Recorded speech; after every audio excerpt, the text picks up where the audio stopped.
Bonjour. Après avoir créé notre société sur le logiciel, nous allons maintenant commencer à simuler une activité. Pour ce faire, nous allons acheter des articles à un fournisseur que nous allons créer. Cette partie va donc consister à créer un fournisseur. Il y a de nombreuses façons de créer un fournisseur. Par exemple, dans Saisie, il y a 4 sections. Une section écriture comptable, une section client, une section fournisseur et une section mouvement de stock. Si je clique sur commande fournisseur, une fenêtre qui me permet de créer une commande adressée à un fournisseur apparaît. Le champ fournisseur actuellement est vide puisque la société vient d'être créée. Lorsque j'aurai des fournisseurs, je pourrai bien évidemment les sélectionner. Pour créer un fournisseur, nous pouvons cliquer sur le plus et cela va me permettre de créer mon fournisseur. Nous avons aussi la possibilité de créer le fournisseur en utilisant l'onglet Gestion, Liste des fournisseurs, une fenêtre de l'ensemble des fournisseurs avec qui nous traitons apparaît. Ici, il y en a 0 puisque nous sommes en cours de création.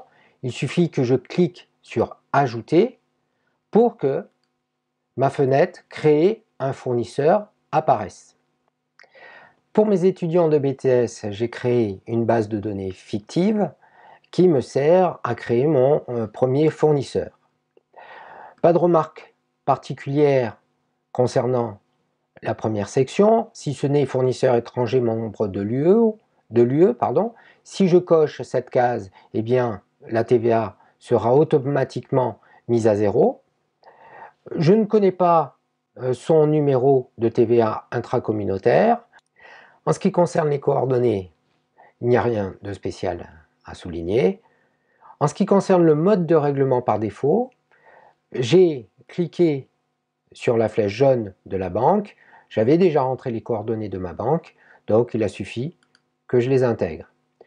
En ce qui concerne le règlement, en fait, mon fournisseur m'accorde un délai de paiement. Il m'accorde le paiement à 30 jours, fin de mois. Afin d'avoir des statistiques relatives à mes commandes fournisseurs, je vais créer un compte fournisseur pour chacun de mes fournisseurs. À la fin de l'année ou à la fin du semestre, je pourrai connaître mes dépenses vis-à-vis de ce fournisseur. Pour ce faire, il suffit que je clique sur le plus pour créer un nouveau compte qui sera associé à mon fournisseur qui s'appelle Alphanova. Je fais référence à mes données. Ici, c'est le 401 001. Donc, je crée le compte 401 001. Le libellé, c'est Alphanova.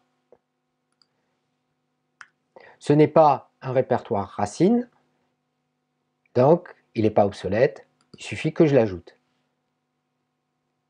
Voilà, nous avons créé notre premier fournisseur. Maintenant, il suffit d'enregistrer les modifications et de vérifier que le fournisseur fait bien partie de la liste de nos fournisseurs, et c'est le cas. Si je veux modifier des indications, il me suffira de cliquer sur Modifier.